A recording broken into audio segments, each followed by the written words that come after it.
Herkese merhabalar, kanalıma hoş geldiniz. Bugün sizlere herkesin kolay ve pratik bir şekilde hazırlayabileceği muhteşem bir börek tarifiyle geldim. Sizleri çok bekletmeden hemen tarife geçiyorum. Tarifim için ilk olarak yoğurma kabına yarım paket kadar kuru maya kullandım. Yaklaşık 5 gram kadar. 1 tatlı kaşığı kadar toz şeker, 2 bardak kadar ılık su ekledim.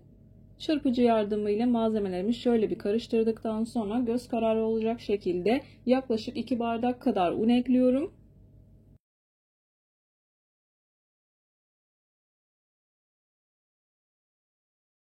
Unun üzerine 1 tatlı kaşığı kadar tuz ekledim. Yavaş yavaş hamurumu yoğurmaya başlıyorum.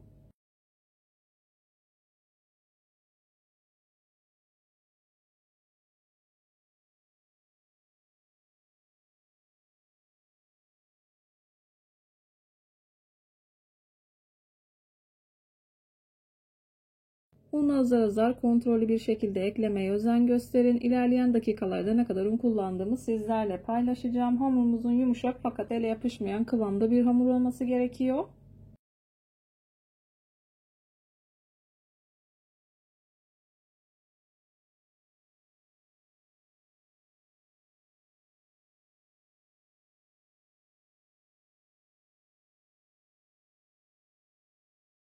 Hamur yeteri kadar yoğurdum. 1 yemek kaşığı kadar zeytinyağı ekleyip toparladım. Bu hamur için toplamda 4,5 bardak kadar un kullandım. Şöyle bir toparladım. Üzerini kapatıyorum. Yaklaşık 1 saat kadar mayalandırıyorum.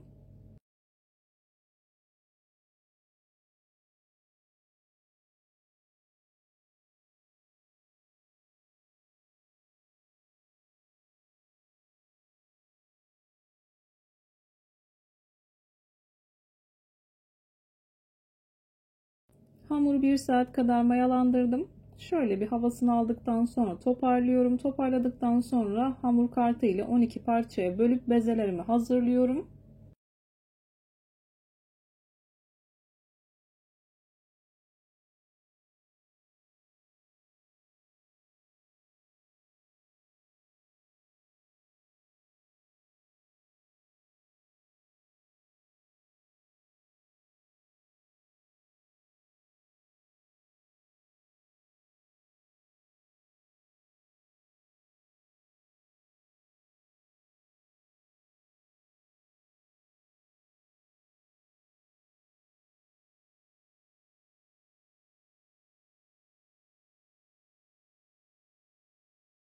Bezeleri hazırladıktan sonra üzerini kapatıyorum. Bir 10 dakika kadar dinlendirdikten sonra açma işlemine başlıyorum. Bazı kısımlarını kestim videonun çok fazla uzun olmaması için.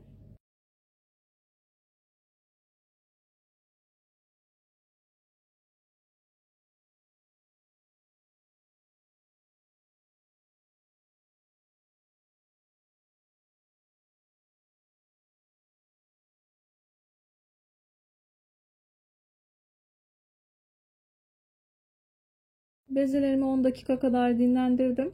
İlk etapta merdane yardımıyla biraz gösterdikten sonra daha sonra elimle göstereceğim. İki şekilde de hazırlayabilirsiniz. İsterseniz elle, isterseniz merdane ile yapabilirsiniz.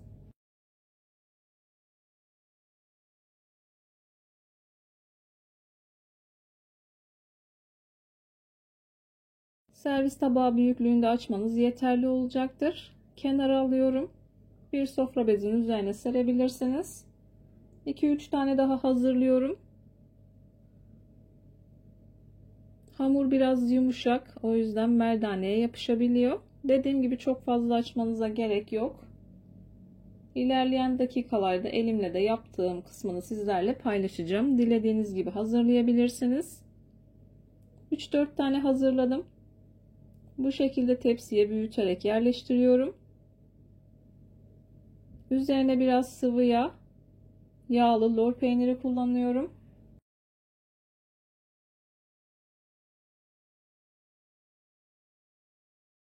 Ben annemin yaptığı yağlı lor peyniri ve peynir karışımını kullanacağım.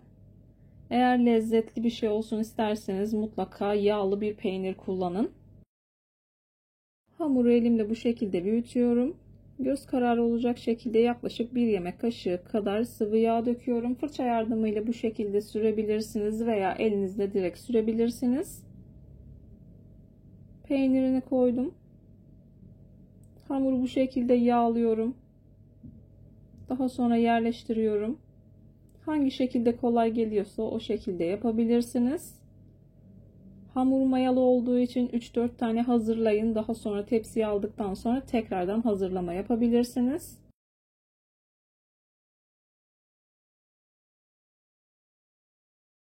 Ya da isterseniz bu şekilde hazırlayın. Masayı biraz yağlayın. Elinizle biraz büyüttükten sonra bu şekilde tepsinin üzerine alın.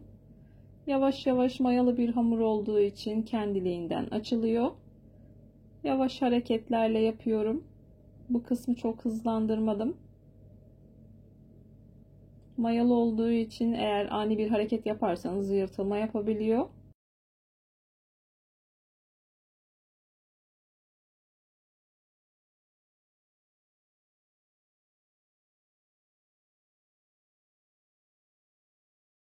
İlk defa deneyenler için birkaç tane daha gösteriyorum. Bu tarz tariflere kanalımdan ulaşabilirsiniz. Kete tarifleri, baklava tarifleri, su böreği tarifi, mantı tarifi, çok sevilen, çok beğenilen içli köfte tariflerime de yine kanalımdan ulaşabilirsiniz. Tariflerimi gönül rahatlığıyla deneyebilirsiniz. Beğenmediğim, defalarca kez uygulamadığım hiçbir tarifi kanalımda yayınlamıyorum.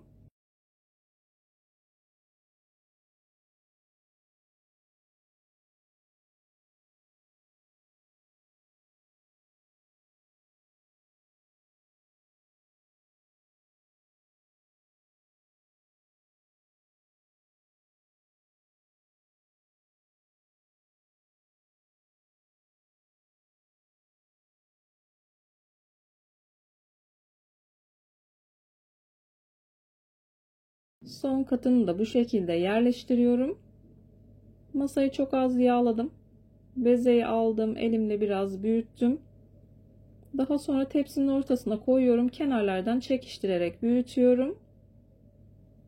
Şekil verme aşamasında dilerseniz bir bıçak yardımı ile, dilerseniz de benim gibi hamur kartı ile yapabilirsiniz. Hamur kartı ile yapıldığı zaman çok daha sağlıklı oluyor.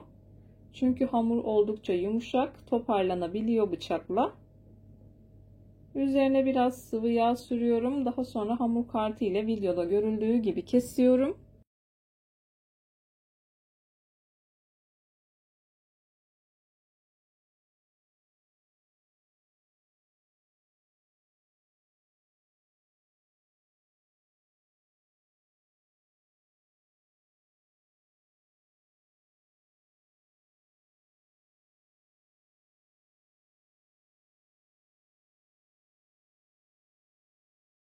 Böreğimi kestikten sonra üzerine yumurta sarısı sürüyorum.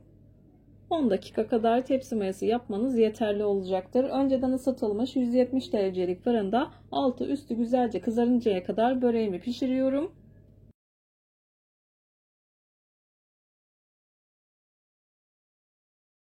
Böreğim fırından çıktı. Gördüğünüz gibi çok güzel bir şekilde kızardı. İlk sıcaklığı çıktıktan sonra sizler için doku testi yapacağım. Sizler böreğin güzelliğini izlerken bu arada ben de videonun sonuna gelmek üzereyim. Sizlere veda edeyim. Bir videonun, bir tarifin daha sonuna geldim. Umarım tarifimi beğenmişsinizdir. Tarifimi beğendiyseniz beğenmeyi, kanalıma hala abone değilseniz kanalıma abone olmayı, bildirim zilini açmayı lütfen unutmayın. Hoşça kalın. Allah'a emanet olun.